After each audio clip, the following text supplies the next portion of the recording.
Assalamualaikum warahmatullahi wabarakatuh.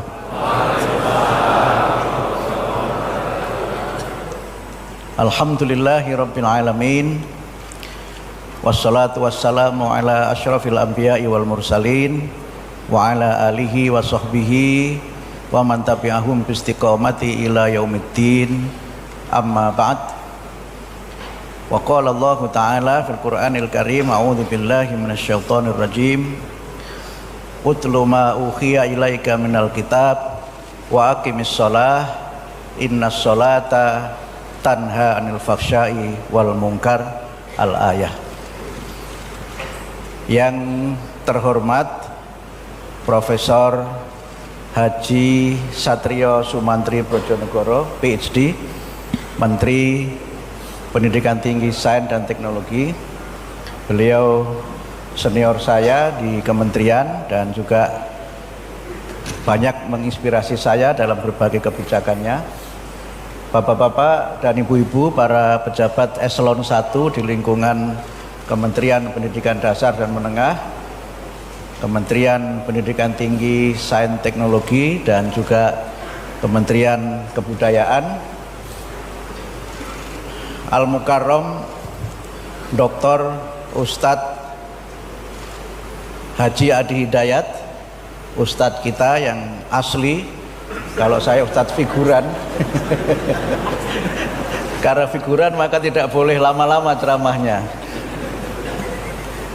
Saya juga harus menyapa bapak-bapak dan ibu-ibu sekalian, jamaah pengajian yang hadir di Masjid Baitul Tholibin ini, baik yang di lantai utama maupun yang di lantai atas. Insya Allah semuanya mendapatkan ridho Allah dan mudah-mudahan masuk surga. Mungkin yang di atas tarifnya lebih tinggi, lebih cepat sampai, kata Prof. Satrio. Kemudian juga jamaah yang mengikuti melalui saluran YouTube Kementerian Pendidikan Dasar dan Menengah di seluruh Indonesia, dan juga jamaah yang mengikuti melalui siaran televisi, dan singkatnya seluruh jamaah dimanapun berada. Pertama-tama saya secara pribadi dan atas nama Kementerian Pendidikan Dasar dan Menengah, sekaligus juga atas nama Kementerian Pendidikan Tinggi Sains dan Teknologi, menyampaikan terima kasih kepada Al-Mukarram Ustadz Dr. Adi Hidayat yang sudah membersamai kita dan berkenan untuk memberikan ilmunya kepada kita. Apresiasi kami yang sangat tinggi karena beliau baru pulang dari Korea Selatan, bukan dalam rangka menyaksikan K-pop, tapi dalam rangka memberikan tausiah juga sampai di Korea Selatan.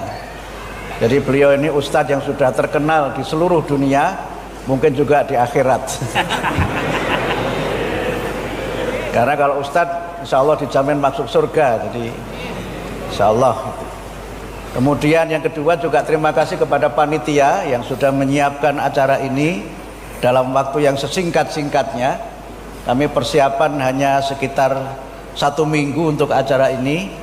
Karena itu terima kasih kepada panitia, juga kepada 2 wakil menteri yang bersamai kita. Harus saya sebut Profesor Atif Latiful Hayat dan Dr. Fajar Rizaul Haq. Ini soulmate kita, dan juga kami alhamdulillah memiliki ukuran yang sama sehingga alhamdulillah kompak kami bertiga ini. Iya, jadi Pak Prabowo saya kira tepat itu, kami yang bertiga ini Menteri Pendidikan Dasar, nah Prof. Satrio lebih tinggi Menteri Pendidikan Tinggi, jadi sudah sesuai itu gitu. Memang Pak Prabowo hebat dalam memilih para menterinya itu. Tentu ini sesuatu yang sangat membahagiakan kita dan sesuatu yang bagi kami pribadi merupakan sebuah kebijakan baru dalam kami memperkuat spiritualitas dan juga memperkuat komitmen kita bersama-sama untuk dapat menjadi seorang atau hamba-hamba Allah yang muttaqin, hamba Allah yang muhsinin dengan senantiasa menunaikan ibadah sholat. Karena saya Ustadz figuran, maka saya ingin menyampaikan singkat saja. Yang pertama tentu kalau kita membaca dari berbagai kajian, tadi saya membaca di dalam salah satu firman Allah, bagaimana kaitan antara sholat dengan kemampuan kita untuk menghindarkan diri dari perbuatan keji dan mungkar. Inna sholata tanha anil faksya'i wal mungkar. Dan kalau kita mencoba mengkaitkan dengan ayat yang lain, tadi surat Al-Ankabut, nanti ayatnya dicari, bagian dari penugasan setelah acara ini. Saya sengaja Ustadz memang biar jamaahnya juga aktif membuka mushaf setelah pengajian. Allah juga berfirman di dalam surah Luqman, ayatnya juga nanti dicari, silahkan, bagian dari penugasan juga. Ketika Luqman menasihati anaknya, ya bunayya aqimis sholata wa'mur bil ma'rufi wanha anil munkar wasbir ala ma asabak inna dzalika min azmil umur. Dari situ kita bisa memahami bagaimana kaitan antara sholat dengan kepribadian yang utama, dan kaitan antara sholat dengan kesabaran, kaitan antara sholat dengan komitmen kita untuk senantiasa teguh berada pada jalan yang benar. Karena itu maka insya Allah nanti akan dibahas secara luas oleh Ustadz Adi Hidayat bagaimana kaitan antara sholat dengan kepribadian yang utama. Kepribadian yang utama itu dalam bahasa Kementerian Pendidikan Dasar dan Menengah adalah akhlakul karimah, atau bahasa lain adalah karakter yang mulia. Karena di antara tujuan pendidikan nasional, baik pendidikan dasar menengah maupun pendidikan tinggi, adalah untuk membangun generasi yang memiliki karakter dan kepribadian yang utama. Nah, bagaimana kaitan antara sholat dengan kepribadian yang utama dan aktualisasinya dalam kehidupan kita sehari-hari, nanti akan disampaikan oleh Al-Mukarram Ustadz Dr. Adi Hidayat. Saya kira demikian dapat kami sampaikan.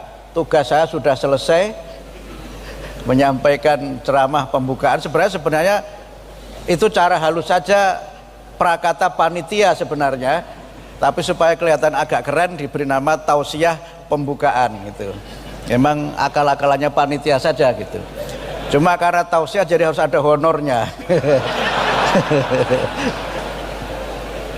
Terima kasih sekali lagi pada Ustadz kita, Ustadz Dr. Adi Hidayat, dan juga terima kasih Profesor senior saya, Profesor Satrio Sumantri Brojonegoro, yang juga beliau adalah tokoh yang pada saat beliau menjabat di kementerian berperan dalam pembangunan Masjid Baitul Tholibin ini.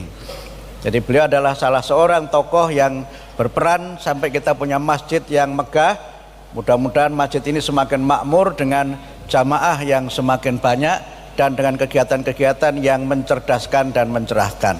Terima kasih, mohon maaf atas segala kekurangan dan tutur kata yang tidak berkenan. Nasrum minallah wa fathun qarib wa basyiril mu'minin. Wassalamualaikum warahmatullahi wabarakatuh. Wabarakatuh. Alhamdulillahirabbil alamin. Jazakumullah khair Bapak Ustadz Menteri atas tausiah pembuka yang telah disampaikan.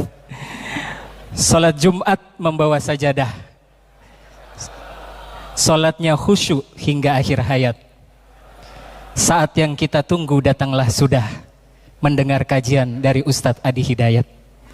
Tanpa berlama-lama, mari kita dengarkan bersama pengkajian materi salat dan pembentukan karakter utama dari Ustazuna Dr. Adi Hidayat LCMA, sekaligus berkenan Ustadz untuk memimpin doa untuk kebaikan jamaah Masjid Baitul Tholibin di akhir kajian nanti. Kepada Ustadz kami silakan. Bismillahirrahmanirrahim. Assalamualaikum warahmatullahi wabarakatuh.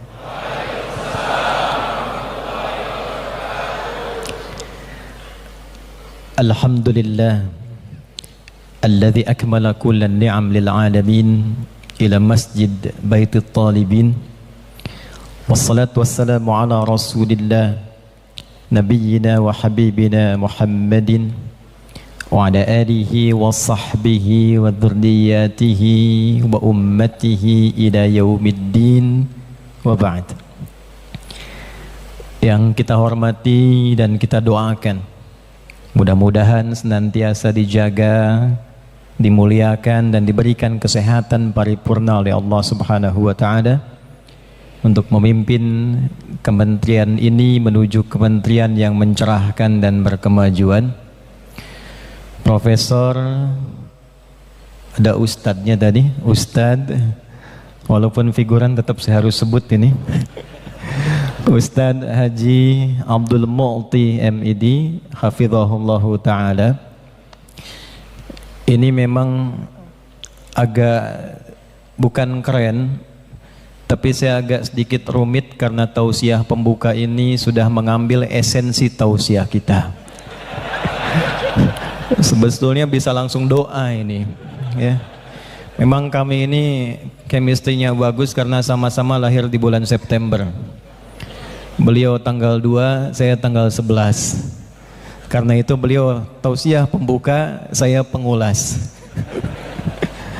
Yang kita hormati, kita muliakan, hadir bersama kita, orang tua kita, ayahanda kita, Profesor Insinyur Satrio Sumantri Bojonegoro.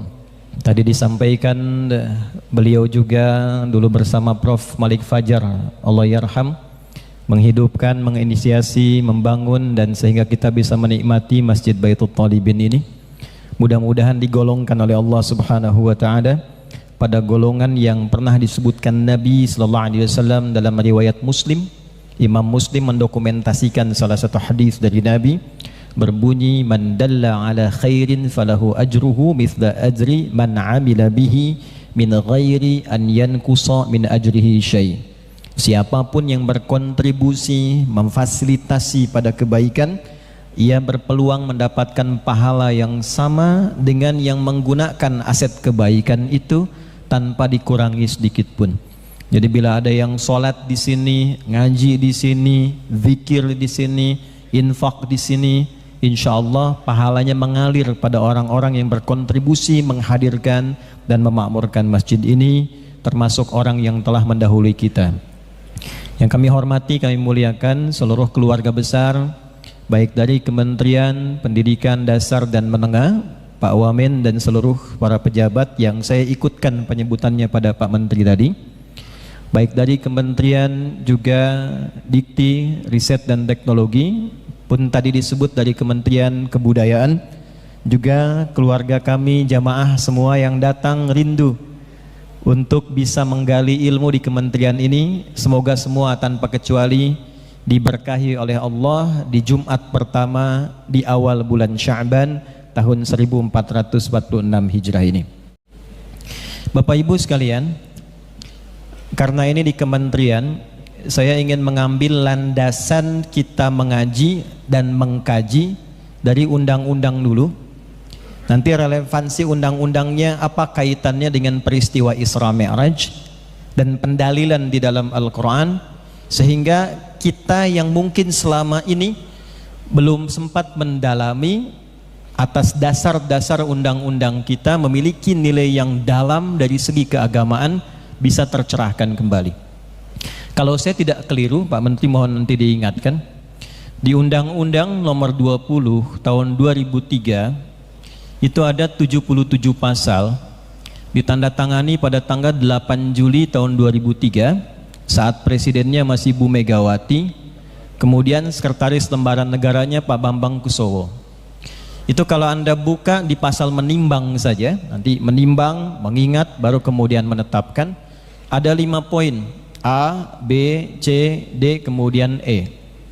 Kalau dibuka di poin B, kita mulai dari situ, maka kurang lebih bunyinya begini, bahwa Undang-Undang Dasar Negara Republik Indonesia tahun 1945 mengamanatkan pemerintah menyelenggarakan, mengusahakan satu sistem pendidikan nasional yang meningkatkan keimanan dan ketakwaan pada Tuhan Yang Maha Esa.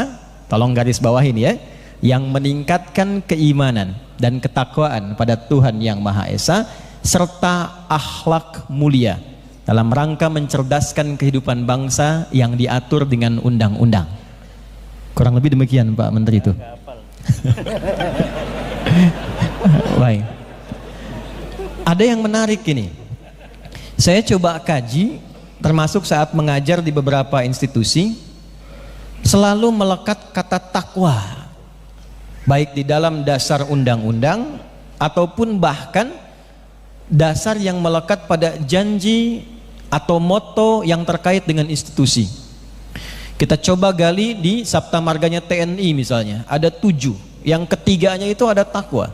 Kami Kesatria Indonesia yang bertakwa pada Tuhan Yang Maha Esa, membela kebenaran, kejujuran, dan keadilan. Di polisi itu ada tribrata. Yang pertamanya, kami Polisi Negara Kesatuan Republik Indonesia yang bertakwa pada Tuhan Yang Maha Esa. Di hakim itu ada Pancadharma, 1 dari 5, nomor 1-nya, kami Hakim Negara Kesatuan Republik Indonesia yang bertakwa pada Tuhan Yang Maha Esa. Jadi yang menarik, amanat undang-undang itu sebelum mencerdaskan kehidupan bangsa di bidang pendidikan, itu yang diinginkan itu membentuk pribadi takwa dulu. Ini ada rahasia yang sangat luar biasa ini. Kenapa orang tua kita dahulu, termasuk dari para penyusun undang-undang, itu mengawalkan takwa sebelum kecerdasan intelektual, menghadirkan kekuatan spiritual sebelum mendatangkan kekuatan intelektual. Ternyata secara riset, nanti kita akan kaitkan dengan peristiwa Isra Mi'raj dan esensi sholat. Manusia itu disebut manusia kalau dia memiliki 3 unsur utama. Tolong dicatat siang hari ini, kalau ada yang kurang 1 berarti dia bukan manusia itu. Dia jamaah yang sedang menyamar itu. 1, itu ada fisiknya, bodinya, jasmaninya. Yang kedua, ada akalnya. Untuk membedakan manusia dengan hewan, hewan tidak berakal, manusia berakal. Yang ketiga, itu ada rohnya, rohaninya, sumber kehidupannya. Jadi dari roh, kemudian akal, ada fisiknya. Hilang salah satu, hilang unsur kemanusiaannya. Rohnya hilang, ya, selesai, meninggal. Tinggal jasad, tinggal akal. Jasadnya kemudian kita lihat hilang akal, maka jadi hewan. Tidak ada jasad, tinggal roh dengan akal, gentayangan itu, ya. Jadi disebut manusia, dia harus punya 3 unsur. Ada rohnya, rohaninya, ada aklaninya secara intelektual, ada kemudian jasmaninya secara fisikal. Nah, ini saya ingin bahas sesuatu agak dalam. Ini mungkin jarang banyak dikaji. Karena itu saya minta fokus sedikit banyak, karena biasanya kalau siang, apalagi sudah makan siang dan adanya kajian di masjid, nanti mungkin lain kali Pak Menteri satu saat kita bahas kajian fikih setan, jarang dibahas itu, ya. Kita sering hafal malaikat tapi tidak paham setan itu, ya. Kalau Anda sering tahu jalan yang lurus, mulus, tidak pernah tahu ada lubangnya, maka besar kemungkinan terpeleset. Nanti ada 9 jenis setan yang pernah disampaikan Nabi, dan salah satunya ada setan masjid. Saya mohon izin sejak berdiri untuk memberikan gambaran visual. Oh, Masya Allah.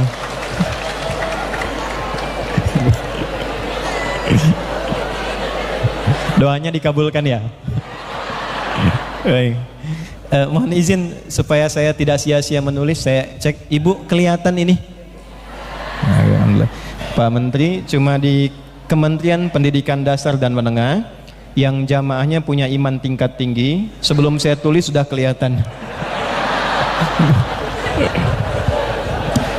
Dari sekian kementerian, saya cuma dapatkan di sini itu. Jadi manusia itu, nanti kita juga akan masuk ke riset supaya agak komplit kajiannya. Disebut manusia dan nanti akan unggul bila mampu mengoptimalkan 3 bagian dari dirinya. 1 ada fisiknya, terkenal dengan jasmani. Kedua ada akalnya, sisi intelektualnya. Ketiga ada rohnya. Tugas kita selama hidup bagaimana mengoptimalkan ketiganya ini sehingga menjadi manusia paripurna.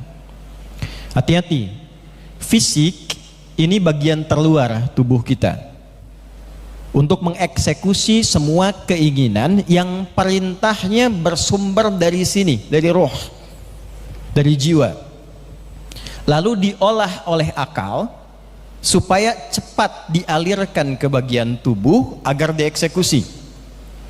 Misal, dalam hati, misal, ini contoh saja Pak Menteri ya.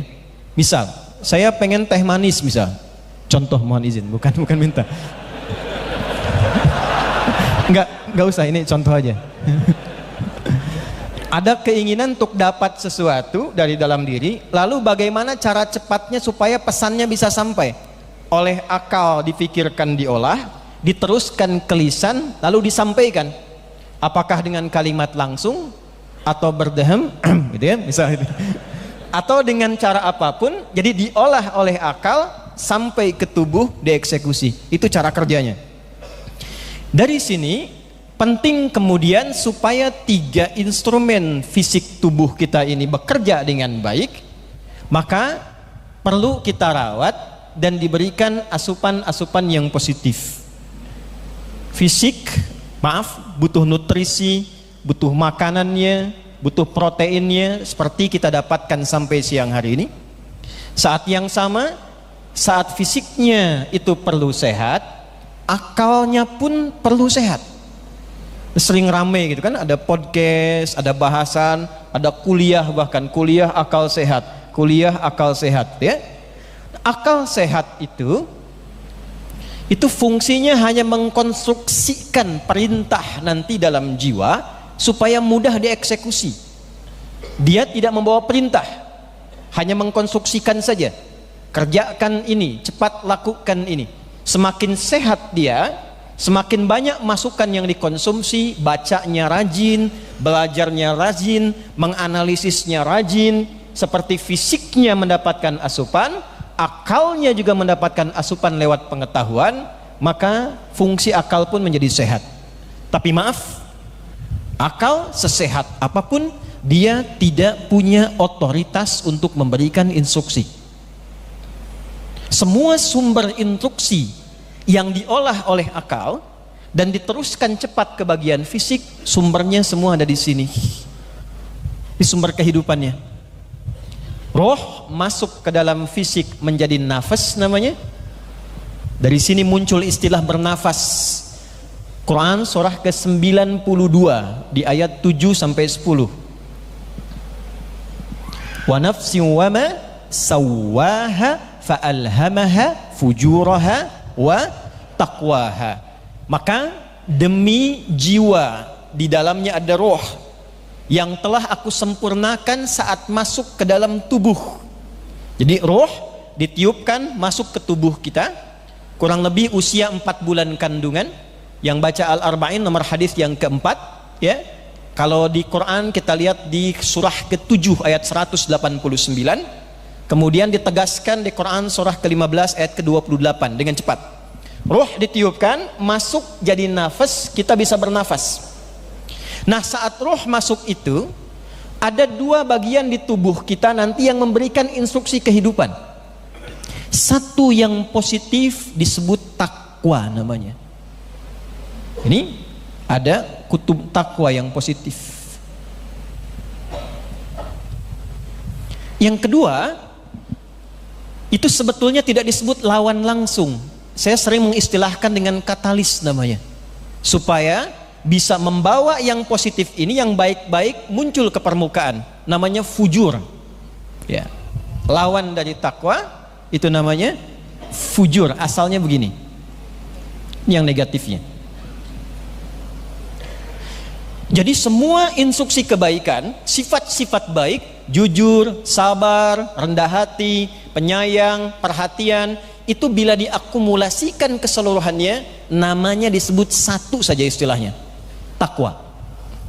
Jadi kalau Anda lihat takwa itu semua akumulasi sifat-sifat baik. Di sini ada jujur, di sini ada sabar, di sini ada rendah hati, dan seterusnya. Lawan dari ini itu fujur. Jadi kalau di sini ada jujur, di sini ada dusta. Walaupun Anda mengatakan tidak ada dusta di antara kita, potensinya tetap ada. Oke? Kalau di sini ada sabar, di sini ada apa? Marah. Kalau di sini ada rendah hati, di sini ada sombong. Demikian seterusnya. Perhatikan. Ini pancaran yang kurang baiknya, ini pancaran positif yang baiknya. Kalau ini keluar tidak pernah dirawat, takwanya tidak pernah dirawat, tidak pernah dimunculkan, tidak pernah kita coba untuk hadirkan ke permukaan, maka nanti ini yang dominan. Rambatan keburukan disebut fujur, rambatan kebaikan disebut fajar. Wakil Menteri yang besok ulang tahun insyaallah, kita doakan beliau diberikan keberkahan. Baik. Jadi kalau ada wakil menteri di Kementerian Pendidikan Dasar dan Menengah namanya Fajar, itu akan merambatkan nilai-nilai positif dan kebaikan dalam kementeriannya. Tidak cukup dengan amin, kita lihat pembuktiannya nanti tuh. Baik. Kalau dia memancar secara materi disebut infajar namanya. Quran surah ke-2 ayat 60. Wa idhistasqa Musa liqaumihi faqul nadrib bi'asakal hajar fanfajarat infajar. Rambatan keburukan fujur. Jadi kalau ini dia keluar secara tunggal mengalahkan yang takwa, dia lewat jalur nafas, keluarlah sifat buruk. Dari fujur keluar lewat nafas, ditembuskan ke akal, keluar lewat perilaku yang buruk. Perbuatan buruknya itu disebut su namanya. Karena nafas ketemu su, maka seringkali fujur disebut dengan nafsu. Nggak pakai o. Ini ke sini, tembus ke sini, jadi su, ini perbuatan buruk, asu, maka nafas ketemu su disatukan menjadi nafsu. Asalnya begitu. Ditemukan di mana? Quran surat Yusuf. Ayat berapa? Saya tugaskan untuk mencari tadi. Yang bisa hadiahnya 5 juta. Serius. Umroh. Waktu habis, udah segera singkat. Udah, salah sendiri kelamaan. Surat 12 ayat 53, posisi paling kiri sebelah atas. Wa ma ubarri'u nafsi innan nafsa la'ammaratum bisu. Kita tidak bisa mengklaim diri paling suci, paling bersih, paling baik, karena tetap ada potensi yang kurang baik dalam diri kita. Jika itu dominan keluar, maka mengarahkan nafas kepada su. Bertemulah nafas dengan su menjadi apa? Nafsu. Nah, cara mengolahnya, ini mohon izin Pak Menteri, ini sampai jam berapa kita ya? Alhamdulillah bebas kita ya. Enggak, karena saya belum mulai, ini baru mukaddimah ini. Kan belum nyampe ke sholat ini ya. Saya gali dulu cara berpikirnya supaya kita paham dulu dasarnya, baru kita masuk pada inti bahasan. Karena dalam diri kita ini, kalau tidak diolah dan muncul tunggal fujurnya, maka menjadi nafsu, perbuatannya buruk. Oleh karena itu, konstruksinya, asal penciptaan takwa dengan fujur ini, konstruksi asalnya seperti ini, Bapak Ibu sekalian. Izin kembali ke Quran surah 92 ayat 7 sampai 10. Wa nafsi wa ma fa'alhamaha fujuraha wa. Perhatikan, ini konstruksi dasarnya. Qad aflaha man zakkaha. Man siapapun. Tolong fokus ya. Saya agak kurang sepakat dengan terjemahan di mushaf. Mungkin nanti bisa dikoreksi. Saya nggak tahu mushaf yang di sini. Man itu sering diartikan barang siapa. Nah, saya sampai berdiri di Masjid Baitul Talibin ini, saya belum pernah menemukan tuh barang punya siapa. Karena itu mungkin agak sesuai kita terjemahkan dengan siapapun. Bahasa Arabnya ismun mausulun yadullu alal fardiyatil ambiyah. Statement konjungsi kata sambung yang ditujukan kepada setiap personal tanpa sekat, general siapapun. Jadi mau laki-laki, mau perempuan, besar, kecil, punya jabatan, belum punya jabatan, perhatikan kalimatnya. Man zakkaha qad aflaha. Aku tegaskan, siapapun yang mampu mengolah dua hal ini dengan baik, mengendalikan fujurnya dengan takwanya, maka aku pastikan hidupnya akan cenderung sukses dan bahagia. Ya, sebentar, jangan amin dulu ya. Jadi izin Pak Menteri, di Quran itu ada sukses saja, belum tentu bahagia. Itu diksinya fauz namanya. 27 kali turunan ini disebutkan di Al-Quran. Ada fauz, fauzi, faizah, faizin, fauzan. Jadi kalau ada yang namanya faiz, faizah, itu orang diharapkan sukses selama hidupnya ya, walaupun belum tentu bahagia. Dasar katanya begitu ya. Yang kedua ada fariha. Bahagia belum tentu sukses. Turunannya ada Farhan, Muhammad Farhan misalnya. Perempuannya Farah, ya Farah Queen dan turunannya misalnya ya. Itu kalau dinamakan Farhan artinya diharapkan bahagia selama hidupnya, walaupun belum tentu sukses. Nah, kalau Anda ingin dihadapkan pada dua pilihan, sukses belum tentu bahagia atau bahagia belum tentu sukses, bahasa bebasnya kaya tapi gelisah atau miskin tapi tenang, pilih. Nggak ada pilihan ketiga. Nah, karena Allah itu sudah tahu keadaan jiwa kita sebelum ditanya, maka menggunakan kod di depannya untuk menegaskan. Bahagia dan sukses bahasa Arabnya falah. Kalau dibentuk kata kerja menjadi aflah, maka pekerjaan Anda dimanapun, mau di kementerian, mau di rumah tangga, hidup bertetangga, hidup bersosial, seluruh pekerjaan Anda akan cenderung bisa sukses dan bahagia bila Anda mampu memanage keadaan dalam jiwa ini. Ini poinnya. Diajarkannya asalnya bagaimana? Zakkaha, diterjemahkan dengan mencuci. Sungguh bahagia dan sukses orang yang mampu menyucikan dia. Izin, ibu kalau nyuci itu ibu buang bajunya atau buang kotorannya? Kotorannya ya? Baik, enggak, saya mau masuk dasar filosofis ya.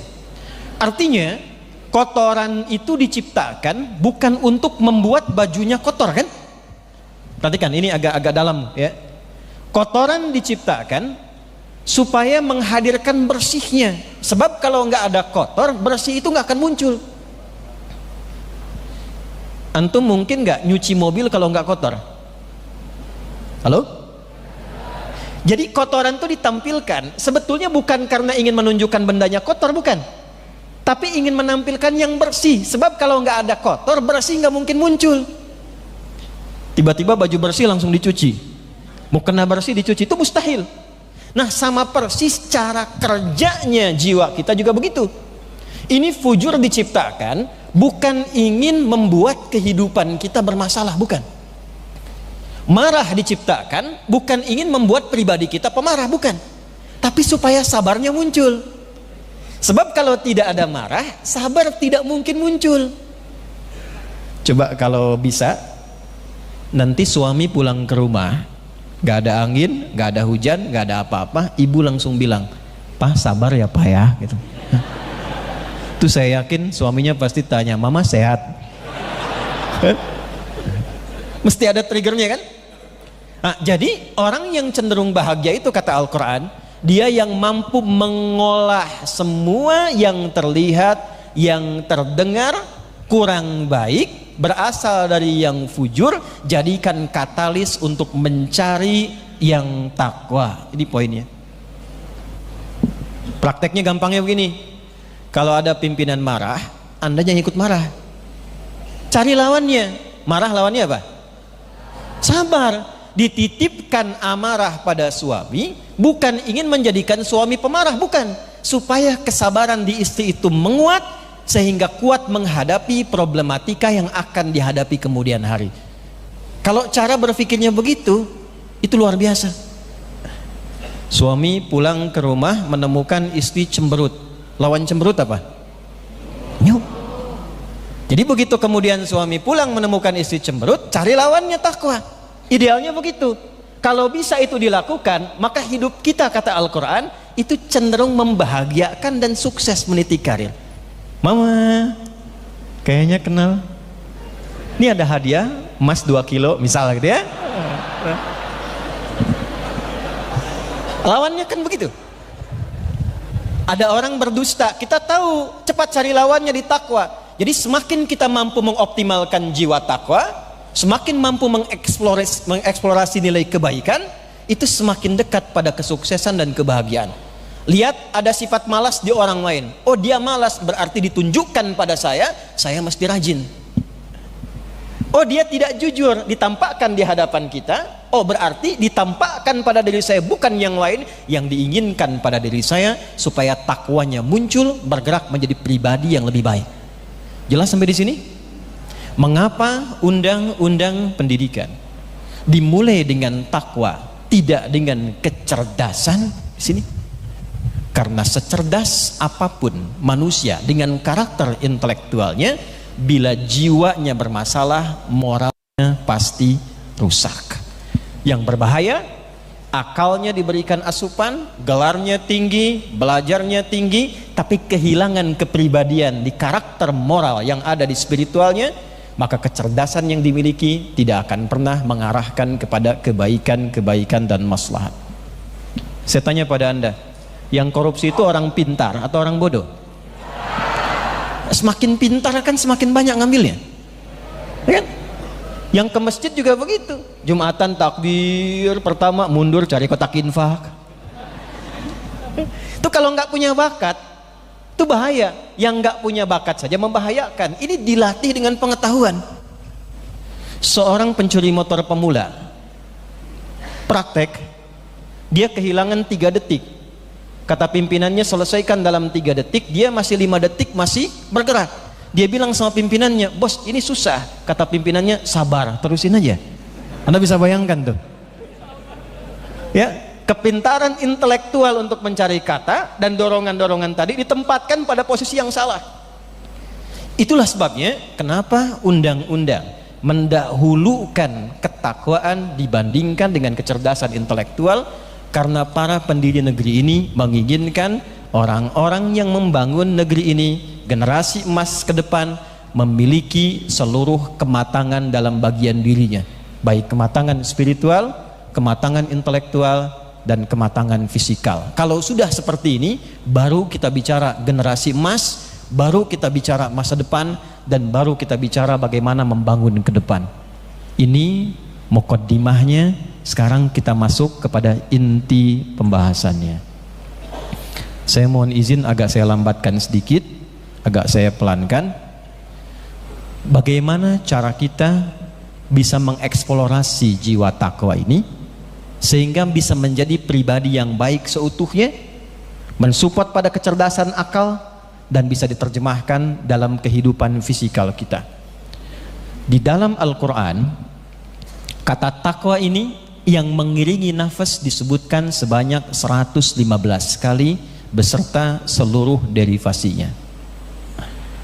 Dan penyebutan yang pertama di dalam surah kedua Al-Baqarah, di ayat kedua sampai dengan ayat kelima, setidaknya diisyaratkan ada 3 amalan yang bila itu dikerjakan maka bisa mampu merubah kehidupan pribadi, khususnya seorang muslim, bisa menjadi lebih baik, lebih pintar, dan lebih kuat.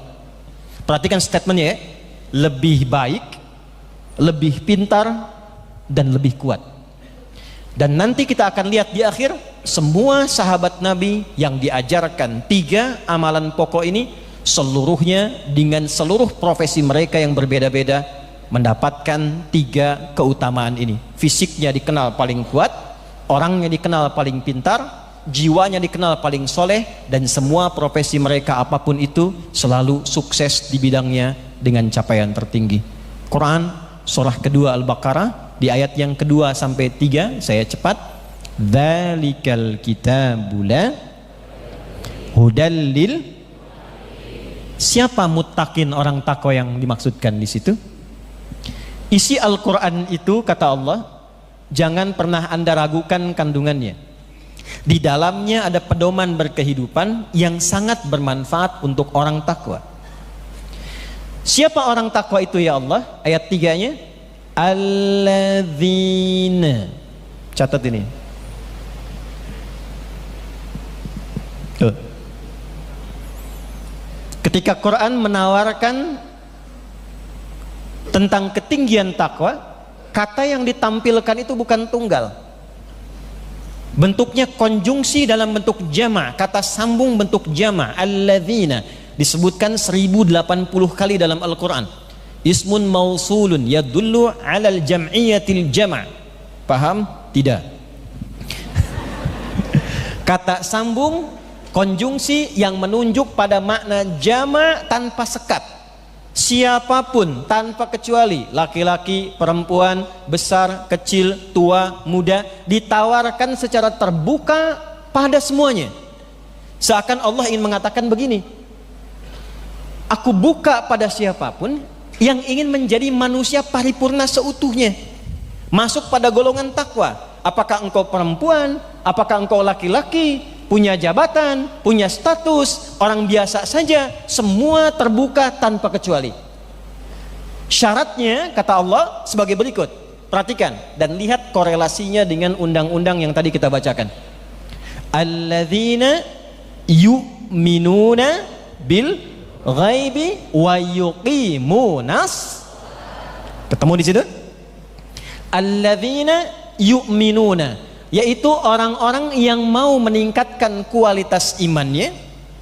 Sambungkan ke undang-undang Sisdiknas tadi, ya, mengamanatkan pemerintah, mengusahakan, menyelenggarakan satu sistem pendidikan nasional yang meningkatkan keimanan. Selaras ya?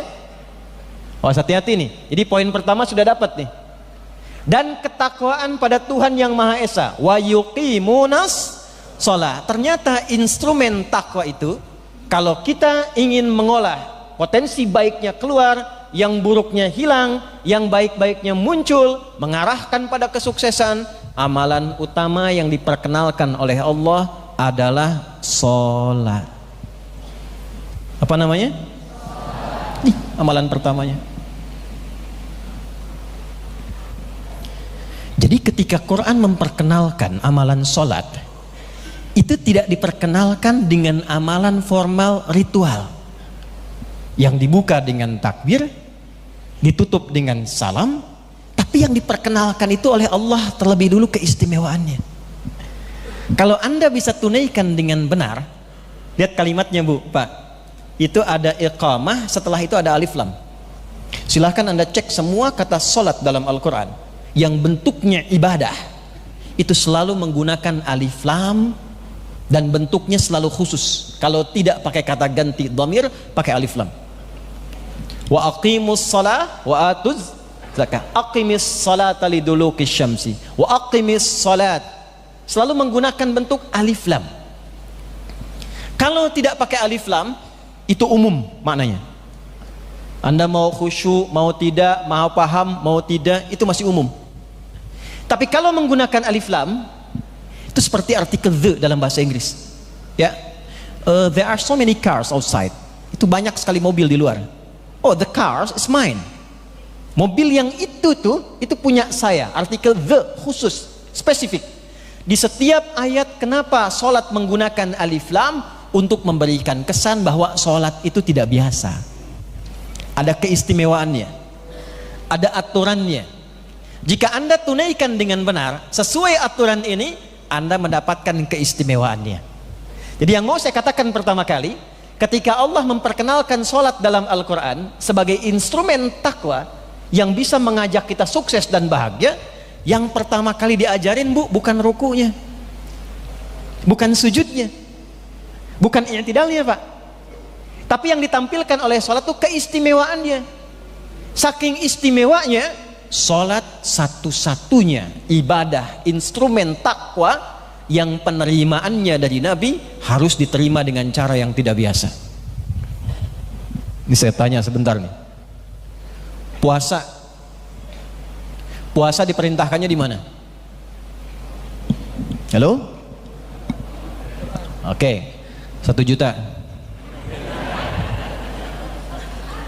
Udah waktu habis. Puasa diperintahkan di Madinah. Tahun keberapa? Tahun kedua hijrah.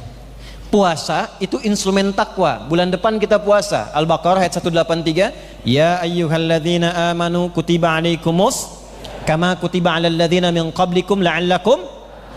Puasa instrumen takwa. Haji, umrah diperintahkannya di mana? Di Madinah. Tahun ke-10 Hijrah kan, mau terakhir. Baik. Haji, umrah itu instrumen takwa. Al-Baqarah 197. Perhatikan kalimatnya. Al-hajju ashhurum ma'lumat faman farada fihinna al-hajja fala rafatha wala fusuqa wala jidala fil hajj wa ma taf'alu min khairin ya'lamhu Allah wa tazawwadu fa inna khairaz zadit taqwa. Infak, zakat diperintahkannya di mana? Di Madinah, tahun kedua Hijrah. Anda bayangkan, zakat itu masih diperintahkan di Madinah, di bumi. Haji di bumi.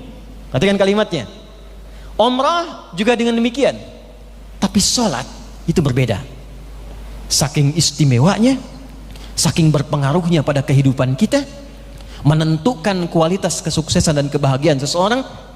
Perintahnya harus dimulai petualangan dari bumi sampai menembus langit, untuk menunjukkan ada sesuatu yang agung dalam sholat. Saking agungnya, cara menerimanya tidak biasa. Cara pemahaman demikian. Ya. Jadi saya nggak akan ngaji Isra Mi'raj seperti orang umumnya membahas. Ya, naik langit 1 ketemu Nabi Adam, langit 2 ketemu Nabi Isa, Nabi Yahya, say hello, naik lagi langit ketiga, tuh kan? Ketemu Nabi Yusuf paling ganteng pada saat itu, naik ke 4 lagi, ketemu Nabi siapa? Nabi Idris, naik lantai 5, langit ke-5 ketemu Nabi Harun, naik ke-6 ketemu Nabi Musa alaihissalam, naik lantai ke-7, langit ke-7 ketemu Nabi Ibrahim sedang sandaran di Baitul Ma'mur, tuh kan? Di hadis Muslim, hadis 155 kan begitu ya. Tapi jarang ada yang mengulas tentang esensi ini. Kenapa dimunculkan Isra Mi'raj, dasarnya apa, dan apa manfaatnya bagi kehidupan kita. Ini kalau nanti masih bisa sampai ke Menristek Dikti, sebetulnya nanti ada pra Isra, ada saat Isra, ada pasca Isra. Saat Isra itu domainnya ke Menristek Dikti itu. Gimana bisa meriset satu kendaraan dengan kecepatan tinggi, melebihi kecepatan cahaya, ya setidaknya selevel buruk gitu kan. Buruk bisa sekali lihat langsung nyampe ya. Nah itu ada riset yang sangat mendalam. Yang dibahas itu bukan buruknya. Kalimatnya linuriyahu min ayatina. Anda ngaji di hadis Muslim, lihat detailnya. Nabi diajak berpetualang dengan kendaraan itu sampai menyaksikan alam-alam baru, tempat-tempat baru. Arah ke Palestina itu kan jauh. Nabi ditunjukkan, ini kota ini daerah ini ada unta yang hilang, ini seperti ini. Singkatnya begini, Nabi diajarkan meriset jauh, tidak hanya dalam skala lokal, tapi sampai keluar. Jadi kalau kita ingin mendapatkan keunggulan, generasi emas, Kementerian Riset, Kementerian Teknologi, bagaimana mengembangkan teknologi yang hebat, di saat yang sama menguatkan riset, tidak hanya di titik terdekat, tapi sampai aspek-aspek ke yang terjauh. Nah, ini cuma karena materinya bukan itu, jadi kita lompat dulu, itu pembuka saja. Ya. Poinnya Bapak Ibu sekalian, teman-teman, ini saya agak semangat. Sampai kemudian di Mi'raj, yang diberikan perintah apa? Sholat kan? Bukan puasa, bukan haji, bukan umrah, bukan zakat, tapi sholat. Pertanyaan saya kenapa? Dan kenapa waktunya 5? Padahal asalnya 50 kan? Datang ke Nabi Musa, balik lagi, datang lagi, balik lagi. Dari 50 menjadi berapa? 5 waktu, tapi 5 ini pun oleh Allah ditetapkan setiap satunya poin 10. Artinya kalau 5 dikalikan 10, 5 kali kita kerjakan, poinnya berapa? 50. Umatnya Nabi Muhammad, kualitas sekali sholatnya sama dengan 10 kali umatnya Nabi Musa menunaikan sholat. Dari segi pahala, saking pentingnya sholat, pahalanya banyak. Perhatikan kalimatnya, kualitasnya istimewa, dan hasilnya dijamin bisa mengantarkan manusia sukses dan bahagia. Nah, saya sampai ke ujung intinya. Ternyata ketika kami riset dari berbagai kitab tentang sholat ini, Bapak Ibu sekalian, semua bagian yang melekat pada sholat itu ada maknanya, ada artinya, ada hikmah dan bimbingannya. Dari mulai nama, kenapa 5 waktu, sampai gerakan dan bacaan dari mulai takbir sampai dengan salam. Inilah yang bisa merubah komunitas masyarakat yang tadinya disebut jahiliyah, tiba-tiba bisa berubah menjadi khairu ummah. Diajarkan pertama kali oleh Nabi itu dengan sholat, bukan dengan yang lain. Nah, ini yang ingin saya terangkan sekaligus menjadi materi terakhir dalam bahasan kita, bagaimana cara memahami dan mendapatkan hasil yang dijanjikan lewat sholat yang dimaksudkan.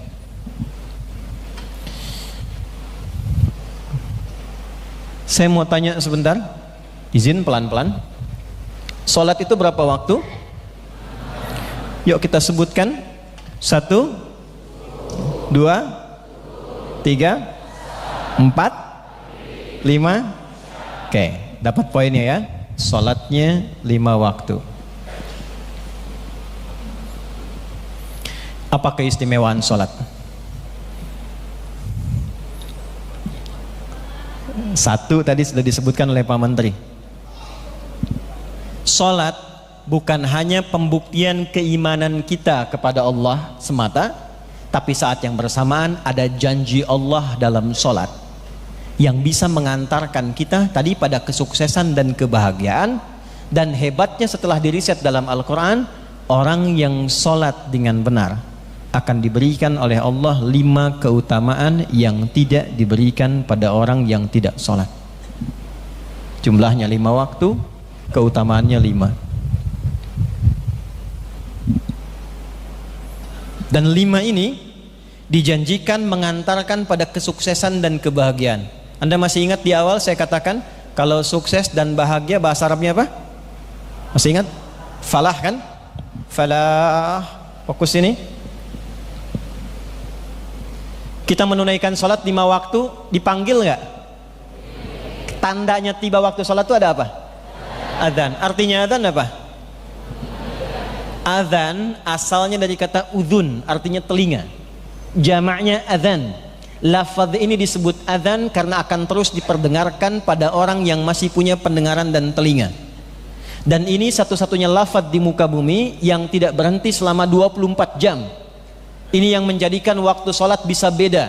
Ini Jakarta dengan Bekasi beda 2 menit, Bekasi dengan Depok bisa beda 3 menit, Depok dengan Karawang beda sekian menit. Kalau kita kumpulkan 24 jam sedunia, adzan satu-satunya lafaz yang tidak pernah berhenti di muka bumi ini, diperdengarkan pada orang yang masih punya telinga dan pendengaran. Pertanyaan saya, saat diperdengarkan suara adzan lalu diajak kita sholat, hayya 'alas sholah, ayo kita sholat. Lalu Anda bertanya, kenapa ya Allah kami harus sholat? Perhatikan jawabannya. Allah tidak mengatakan supaya engkau buktikan engkau itu hambaku, engkau menyembahku, engkau bertuhan padaku. Lihat jawabannya yang diviralkan setiap hari, hayya 'alas shalah. Setelah itu 'alas shalah. Jadi cara membacanya begini. Ternyata saat dipanggil adzan itu, diajak sholat, itu panggilannya indah, diajak sukses, diajak bahagia. Duhai Anda yang pagi ketemu siang, belum sukses pekerjaannya, diperdengarkan di telinganya, hayya 'alas shalah, ayo sholat. Kenapa ya Allah? Hayya 'alal falah, engkau merasa belum sukses, datang kepadaku. Bukankah aku yang memiliki segala kesuksesan? Aku yang punya jawaban, aku yang punya segalanya. Anda yang belum bahagia, hayya 'alal falah, datang, Allah berikan kebahagiaan. Jadi kenapa dibuat 5 waktu? Supaya semua pergantian waktu dalam sehari terasa sukses dan bahagia dalam hidup kita. Subuh ketemu siang, selesai masalah. Siang ketemu sore, selesai masalah. Sore ketemu maghrib mau malam, selesai masalah. Mau tidur pun dipanggil dulu supaya sebelum tidur tuh bahagia dulu. Jangan sampai ada orang tidur membawa kegelisahan. Allah tuh paling gak ingin dengan sifat rahmannya. Ada hamba sudah capek kerja siang, mau tidur pun masih capek juga. Memang yang tadi kata Pak Menteri yang belum selesai itu masih tidur. Jadi kenapa dibawa sholat? Itu filosofinya. Yang pertama landasannya diinginkan oleh Allah sebelum tidur pun tenang dulu, bahagia dulu, dan selesai semua urusan pekerjaannya. Nah sekarang pertanyaannya, Dari apa yang dijanjikan ini, berapa yang sudah kita raih? Selama sholat kita tunaikan, apakah sudah kita bahagia? Sudah kita sukses? 3, sudahkah sudah melahirkan ketenangan sholat yang kita lakukan?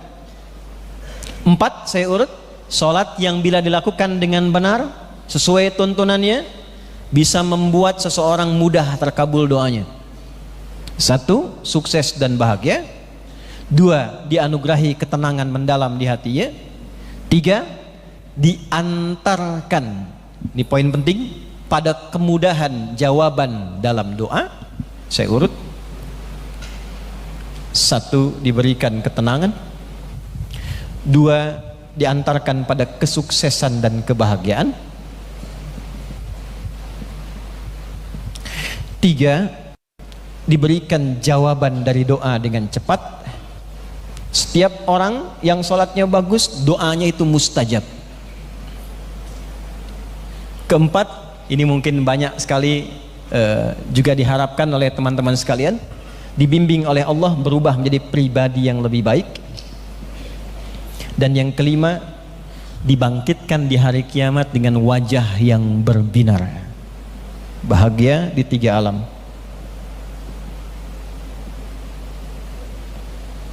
Quran surah ke-13 ayat 28, ditafsir di Quran surah ke-20 ayat ke-14, Quran surah ke-23 ayat 1 sampai 2, Quran surah ke-3 di ayat 38 sampai 39, Quran surah ke-29 jawaban dari Pak Menteri tadi ayat 45, kemudian Quran surah ke-19 dari ayat 12 sampai dengan ayat 15. 5. Bila sholatnya benar, dijanjikan dalam Al-Quran semua orang yang sholatnya benar diberikan 5 keistimewaan ini dalam hidupnya, bahkan sampai dia berpulang ke hadirat Allah di akhirat kelak. Pelan-pelan. Dari 5 ini berapa yang sudah kita capai? Minimal sesuai dengan tema, ada perubahan karakter, membawa kepribadian kita menjadi lebih baik. Ini yang bagian keempatnya.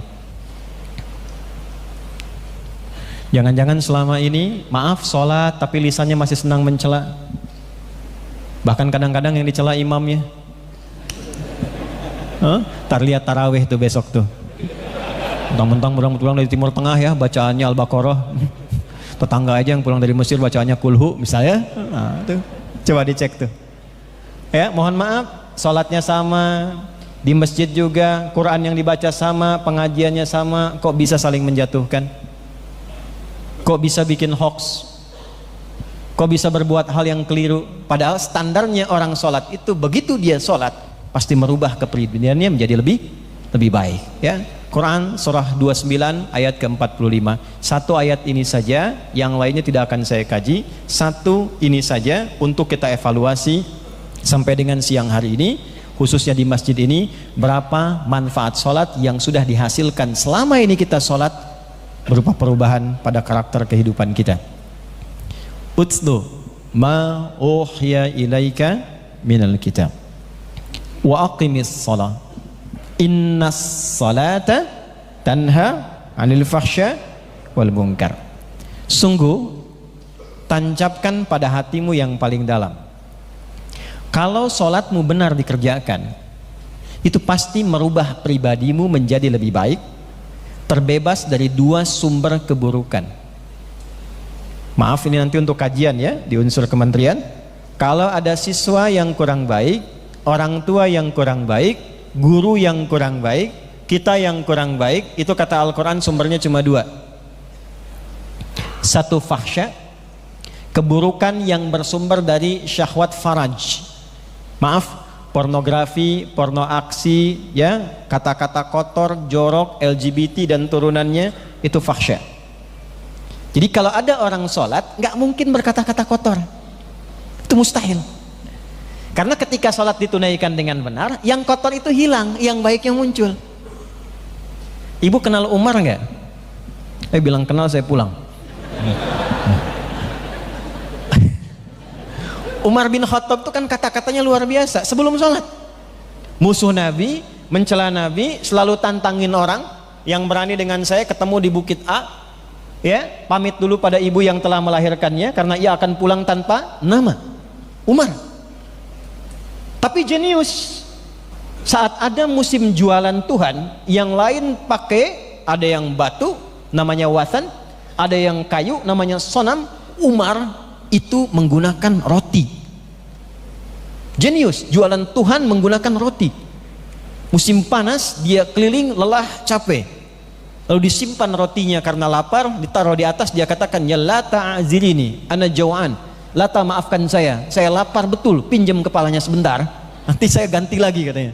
Ya, poinnya bukan itu. Poinnya, orang ini dari mulai kata-katanya yang tidak biasa, perilakunya yang kasar, tapi ketika masuk Islam dan dilatih dengan sholat, itu merubah pribadinya menjadi luar biasa istimewa. Tidak ada yang keluar di lisannya kecuali kebaikan. Tidak ada yang tampak dalam perilakunya kecuali kemuliaan. Bapak Ibu silahkan cek, nggak ada sahabat Nabi setelah masuk Islam berbuat fahsya. Coba cek sahabat Nabi yang pernah terjangkit LGBT, ada nggak? Nggak ada. Sahabat Nabi yang kata-katanya jorok, ada nggak? Nggak ada. Padahal sebelum mereka sholat sifatnya jahiliyah, Pak. Jahiliyah tuh gini, jahlun ketemu jahil. Jahlun tuh sifat sempurna keburukan, jahil tuh orangnya. Jahil ketemu jahlun itu luar biasa sempurna, profesional. Ini mabuk ya, mabuk pemula di jahiliyah itu, yang pemula tuh 5 kali, Pak, sehari.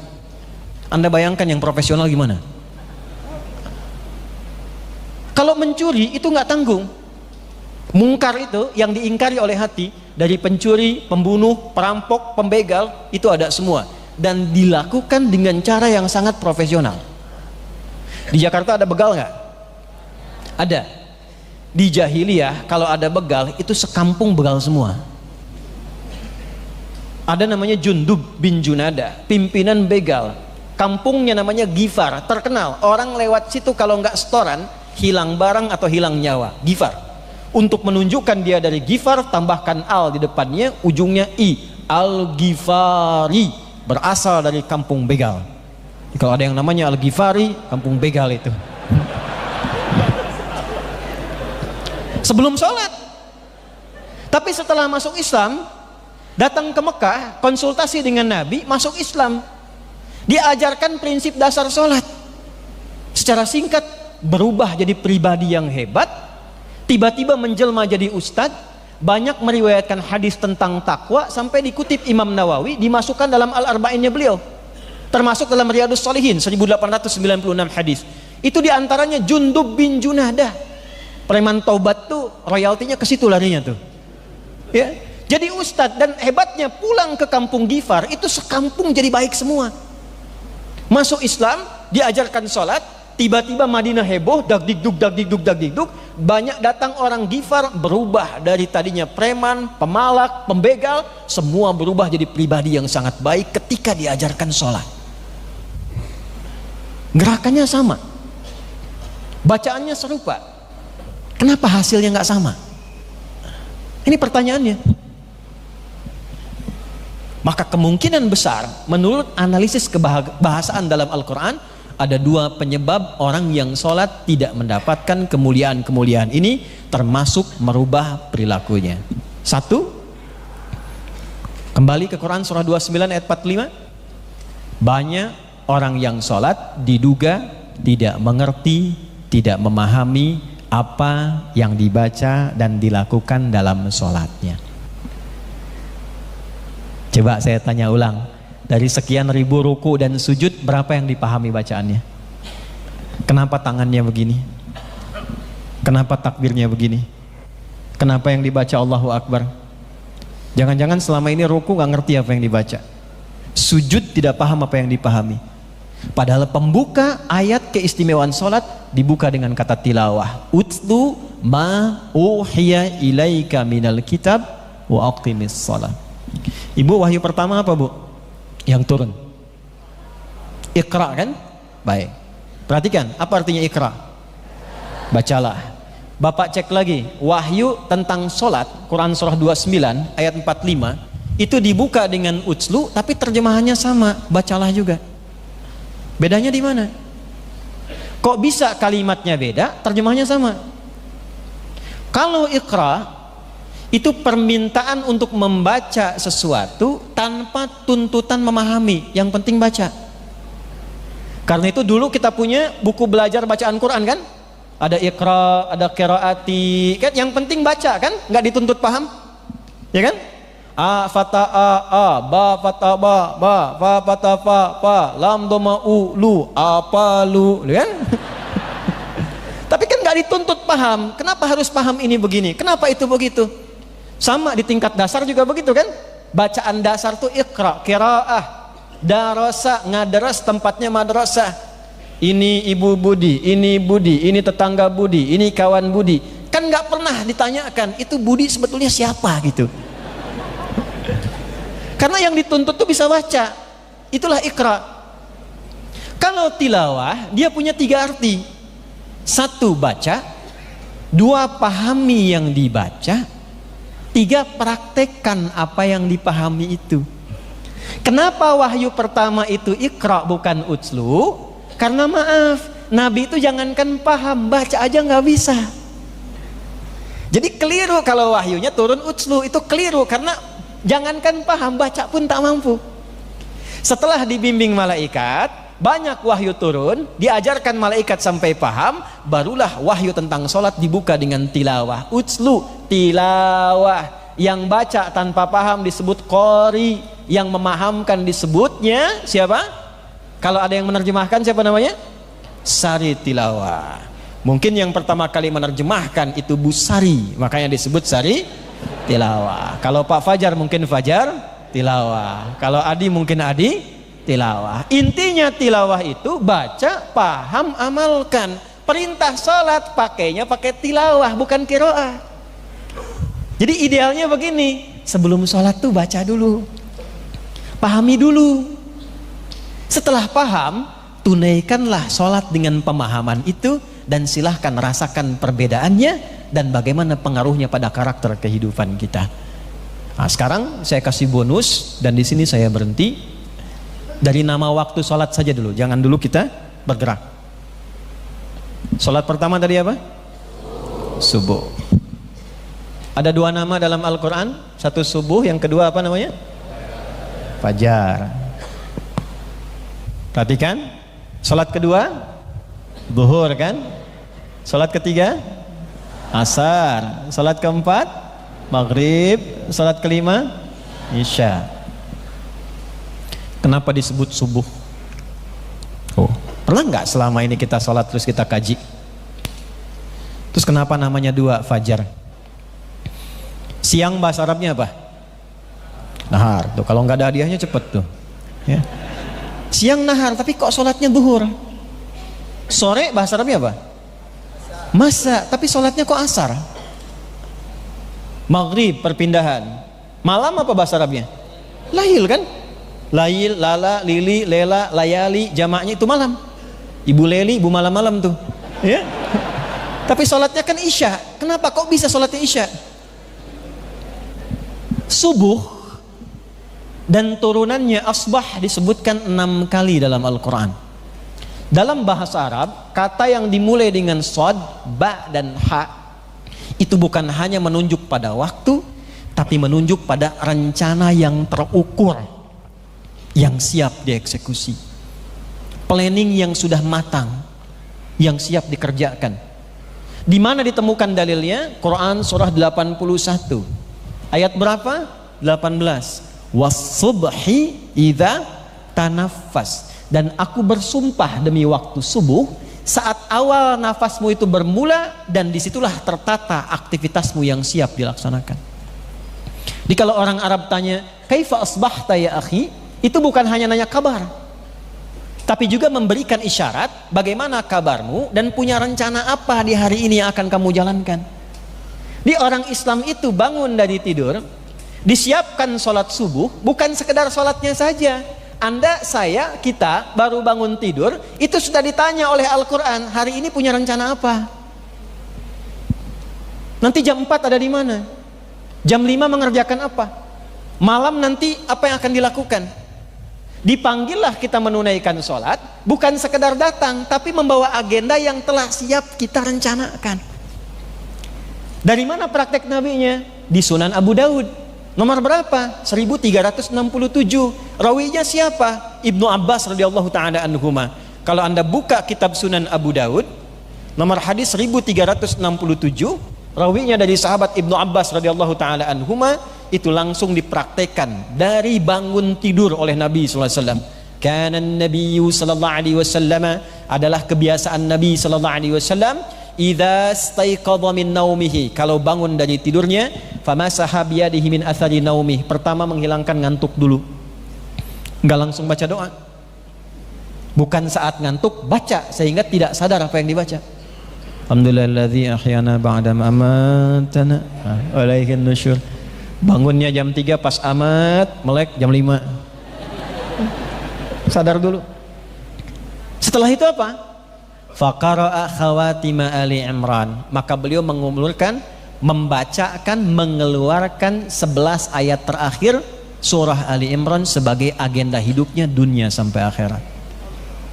Kalau dibawa ke Kementerian Pendidikan ke sini, subuh itu seakan ingin memberikan kesan apa visi kementerian sampai 5 tahun ke depan misalnya, setidaknya kebijakan apa yang mau dibangun, rencana jangka pendeknya apa, jangka menengahnya apa, jangka panjangnya apa, yang harus dihilangkan jangka saku.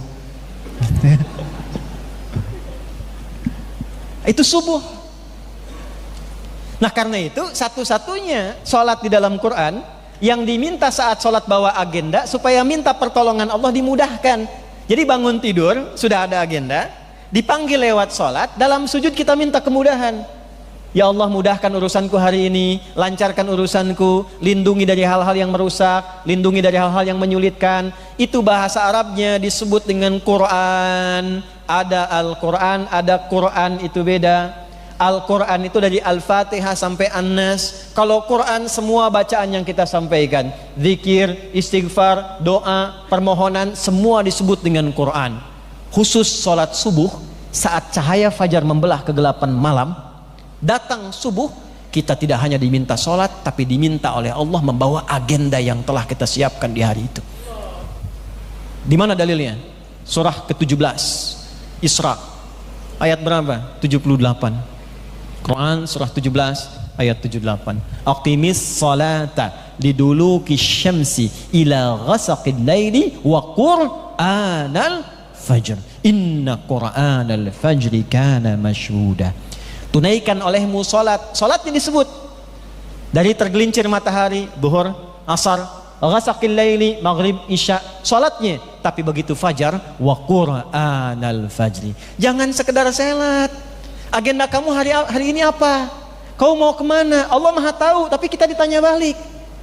Sudah terencana belum agenda hari ini? Tuh anak-anak muda, kapan lulus kuliah? Berapa IPK-nya? Kapan nikah? Ayo. Insya Allah yang belum kiamat kurang 2 hari lah, ya. Jadi orang sukses itu orang yang punya planning. Kalau Anda nggak punya planning, itu hilang setengah kesuksesan. Bukan bagaimana nanti bagaimana. Quran sudah tanya dari awal. Bangun tidur, coba siapkan agendanya.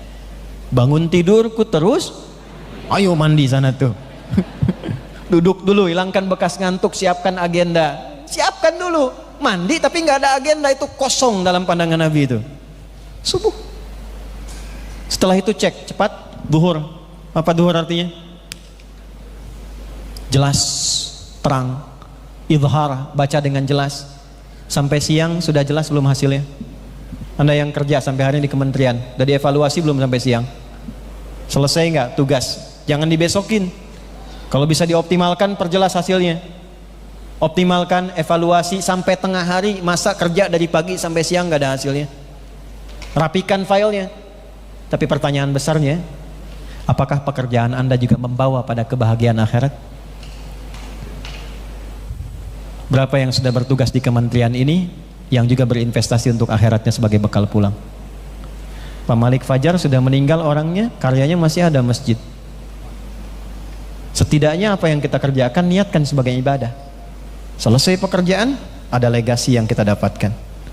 Tuh, setiap duhur tuh datang ke masjid, tanya balik, kalau saya meninggal, pekerjaan saya ini punya nilai nggak di hadapan Allah? 3, kalau cuma berpikir dunia dan tidak disiapkan pekerjaan kita menjadi baik dalam pandangan Allah, maka akhirat tak ada nilainya. Pekerjaan disebut amal, disebut baik dalam pandangan Allah, disifati dengan soleh namanya, maka amal ketemu soleh. Anda yang sibuk beraktivitas, nama manusianya disebut insan, dari 5 nama, ins, bashar, insan, nas, bani adam. Nama yang menunjuk pada aktivitas kesibukan kita namanya insan. Maka muncul surat Asr, surah 103, wal asr innal insana lafi khusr illal ladzina amanu wa amilus salihat. Aku bersumpah demi kesempatan yang aku berikan pada manusia yang merasa sibuk dalam hidupnya. Innal insana lafi khusr. Tanamkan dalam hatimu yang paling dalam, sungguh kesibukanmu itu sebagai manusia kadang-kadang mengantarkan kau pada kerugian. Aku berikan waktu 24 jam, ya, yang kembali mohon maaf cuma 20 jam, yang bernilai cuma 10 jam, yang bernilai cuma 1 jam. Dunianya 24 jam, akhiratnya cuma 24 menit. Silahkan cek nanti bagaimana investasi kita di akhirat. Maka kerjanya tetap sama, Anda ke kementerian juga, di tempat yang sama, dengan komputer yang sama, dengan meja yang sama.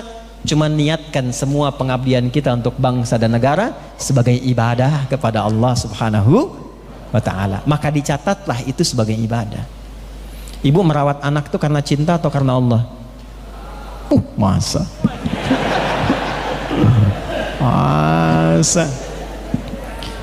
kalau ibu rawat karena Allah, pasti ibu dekatkan anak itu supaya taat dengan Allah. Cek pakaiannya, cek disekolahkan di mana.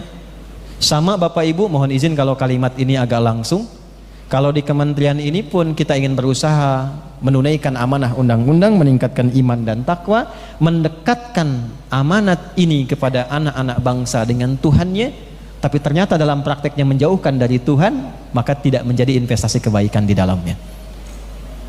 Tinggal tunggu perpindahan pada waktu gelapnya.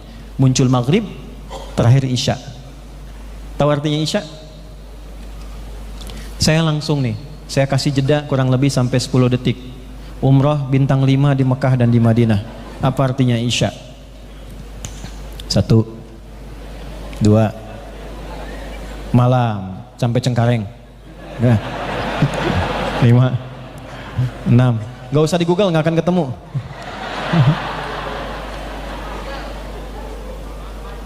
Makan malam, betul. Tadi karena belum makan, maka kepikirannya makan. Bukan. Dah, waktu habis.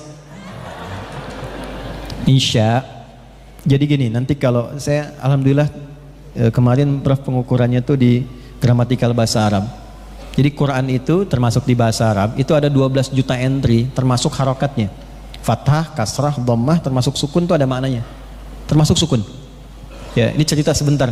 Saya ini waktu ke Garut ada jamaah, ini kisah nyata. Dia punya pohon sukun, punya berkah juga dari Cipanas, terus punya kolam ikannya. Jadi kalau ke sana mancing ikan, kasih kelapa, kasih alpukat, kemudian sukun. Datang kepada saya, sudah dimasak, dipotong, bilang, Ustadz, ini sukunnya masih hangat. Saya bilang, Pak, ini bukan sukun, ini fathah. Kalau di atas bulat, masih sukun. Dia jatuh ke bawah, kasrah. Istri Bapak potong-potong sampai terbuka. Masak, ini fathah namanya. Kalau banyak terkumpul di nampan, ini dhammah. Saya kira dia tangkap itu bercanda. Beliau bawa itu nampan ke belakang ke isinya di dapur. Beliau katakan, Mama, kata Pak Ustadz ini bukan sukun. Apa Pak? Fathah. Ada Asya, pakai fathah. Ada Isya, pakai kasrah. Kalau sesuatu yang terbuka, fathah, itu menunjukkan makna yang masih aktif, berinteraksi, sibuk. Makanya Aish, Aishan lil bahth anil ma'isyah, Kita ini hidup untuk mencari kesibukan guna mendapatkan pemenuhan kebutuhan. Namanya ma'isyah. Aish hidupnya, asya aktivitasnya. Kalau harakatnya sudah turun ke kasrah, khafad, pecah, habis, itu artinya selesai semua kegiatan, tugasnya selesai, purna selesai, dan semua kesibukan tuntas. Kenapa sholat terakhir disebut dengan isya? Membuka kegelapan malam sebelum mata terpejam, ingin memberikan pesan yang dalam bahwa pastikan semua pekerjaanmu itu punya nilai, baik untuk duniamu, sukses juga untuk akhiratmu, sebelum matamu terpejam. Sebab sesibuk apapun kau bertugas, pada akhirnya semua itu akan tuntas dan tinggal kewajiban kita untuk dihisab kembali kepada Allah Subhanahu wa Ta'ala. Jadi kalau kita menatap dan memaknai semua waktu sholat itu seperti ini, pasti akan berpengaruh pada karakter pribadi kita. Ada sesuatu yang berubah. Bangun subuh sudah nyiapkan agenda, zuhur sudah evaluasi, tingkatkan semangat kerja, sampai asar menjadi pribadi yang bermanfaat dari ujung kepala sampai ujung kaki. Maghrib mulai berpikir bagaimana kalau ini berpejam, berakhir kehidupan saya terpejam untuk selamanya. Berapa yang kita dapatkan dari semua itu? Ini kita belum sholat, baru dikasih waktu, takbir aja kan belum. Kenapa tangannya begini? Kenapa kakinya itu tidak terlampau lebar? Kenapa tidak terlampau rapat? Kenapa harus jajar dengan bahu? Itu ada maknanya. Abdurrahman bin Auf mempraktekkan berdiri seperti ini saja, dipraktekkan dalam hidupnya. Hasil riset kami terakhir itu merubah hidupnya, terbimbing bisnisnya sampai jadi orang paling kaya di masanya. Valuasi asetnya kurang lebih 14.000 triliun saat beliau wafat. Cuma dari berdiri, mempraktekkan makna itu. Jadi kalau kita bicara tentang manfaat sholat pada perubahan karakter, kita di-challenge oleh Quran untuk kembali memahami semua yang terkait dengan sholat, bukan sekedar menunaikan, membacakan tanpa mengetahui dan mengerti apa yang kita lakukan dalam sholat kita. Tapi tolong catat ya, kalaupun sholat tanpa paham, sah, hukum selesai, nggak ada dosa, pahala dituliskan sesuai keikhlasan, tapi manfaat kehidupannya tidak dapat. Itu maksudnya. Nah, oleh karena itu, terakhir ini sebelum kita antarkan dengan doa, saya ingin mengajak pada semuanya tanpa kecuali, saya tidak menginginkan acara semacam peringatan hari-hari besar agama seperti sekarang Isra Mi'raj hanya sebatas kita duduk, kumpul, formalitas dan pulang. Tapi khususnya sebagai muslim, kita kembali mengkaji, mendalami lagi, memahami kembali sehingga terasa nikmat beragama itu. Islam itu akan nikmat kalau dipraktekkan. Kalau hanya menjadi catatan, itu hanya menjadi kajian dan tidak akan terasa kenikmatannya berislam dalam kehidupan kita. Sekira itu yang bisa kita uraikan. Kita akhiri dengan doa yang mengantarkan pada asar. Mudah-mudahan apa yang kita bahas diterima oleh Allah Subhanahu wa Ta'ala. Sebelum saya sampaikan doa, saya ingin bertanya, siapa yang di sini karyawan yang paling senior telah mengabdi di Kementerian Pendidikan Dasar dan Menengah? Angkat tangannya. Yang paling senior. Ibu, berapa tahun? Berapa? 35 tahun. Siapa yang di atas 35? 40 tahun. Di atas 40 tahun. Ada ibu yang di atas 40 tahun? 35 tahun ada? Mana? Ada? Ibu berapa tahun? 38 tahun. Ada di atas 38? Ibu belakang? Iya? 56 tahun. 50 tahun. Kalah Pak sama itu Pak. 50 tahun. Ada lagi yang di atas 50 tahun? Dah ya? Ya, semoga diterima oleh Allah Subhanahu wa Ta'ala. Diberikan keberkahan dan kebaikan. Nah, oleh karena itu, teriring dengan doa itu, kita berikan hadiah menunaikan ibadah umroh. Ya, insya Allah. Ya, kalau diizinkan. Oh, bukan di sini, nggak jadi ya Bu. Memang nasib tuh begitu kadang-kadang. Yang kementerian, Bapak ya, 40 tahun. Bapak dan Ibu yang 38 tahun Ya, masing-masing insya Allah nanti kita fasilitasi untuk keberangkatan ya. Di Mekah dan Madinah kita berikan hadiah bintang 5 insya Allah. Atas seizin Pak Menteri. Kalau Pak Menteri tidak mengizinkan ya berarti.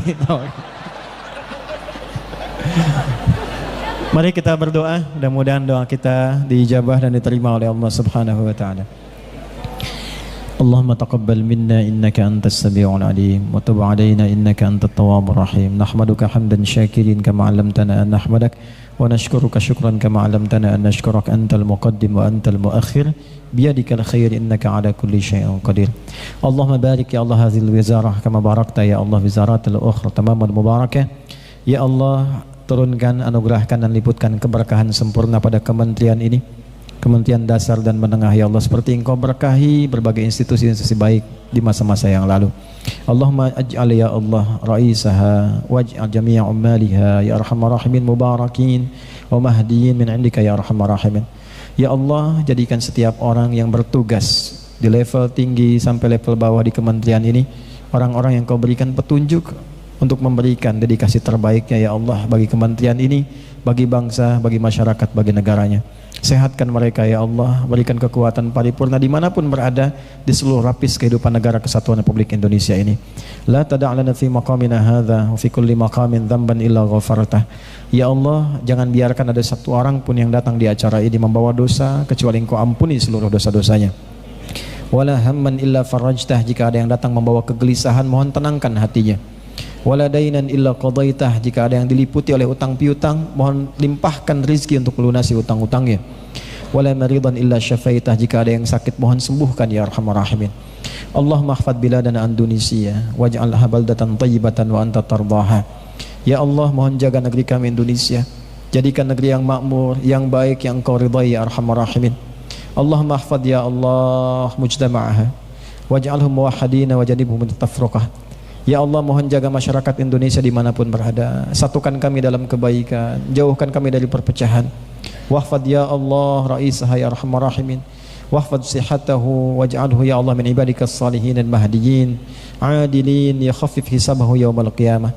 Ya Allah, mohon jaga dan rawat para pemimpin kami dari mulai level atas sampai level bawah, jaga kesehatan mereka, kuatkan mereka dalam memimpin bangsa ini, berikan kemampuan untuk bersikap adil yang meringankan hisab mereka di akhirat kelak. Allahumma barik ya Allah kullal asatidzah fi jami'i buqa' Indonesia. Allahumma ya Allah fasih lahum ya Allah rizqahum ya arhamar rahimin wasbir lahum ya arhamar rahimin. Ya Allah, mohon berikan kesejahteraan, kebaikan, keberkahan para guru-guru di seluruh wilayah Indonesia ini. Ya Allah, lapangkan kehidupan mereka, ikhlaskan mereka dalam berdakwah, berikan kemampuan pada bangsa ini untuk mensejahterakan mereka ya Rabbal Alamin. Allahumma Rabbana atina fid dunya hasanah wa fil akhirati hasanah wa qina adzabannar. Wa sallallahu ala sayyidina Muhammad wa ala alihi wa sahbihi ajma'in. Wa akhiru da'wana subhanakallahumma rabbana wa bihamdika nashhadu an la ilaha illa anta nastaghfiruka wa natubu ilaik walhamdulillahi rabbil alamin. Demikian nasrun minallah fathun qarib wa basyiril mu'minin. Assalamualaikum warahmatullahi wabarakatuh. Waalaikumsalam warahmatullahi wabarakatuh. Alhamdulillahirabbil alamin. Barakallahu fikum Ustaz Adi Hidayat. Kita doakan semoga Ustaz dan keluarga selalu diberikan Allah perlindungan dan selalu memberikan pencerahan kepada kita semuanya. Dan semoga Allah memberikan taufik kepada kita sehingga mampu mengamalkan ilmu yang tadi Ustaz sudah berikan kepada kita.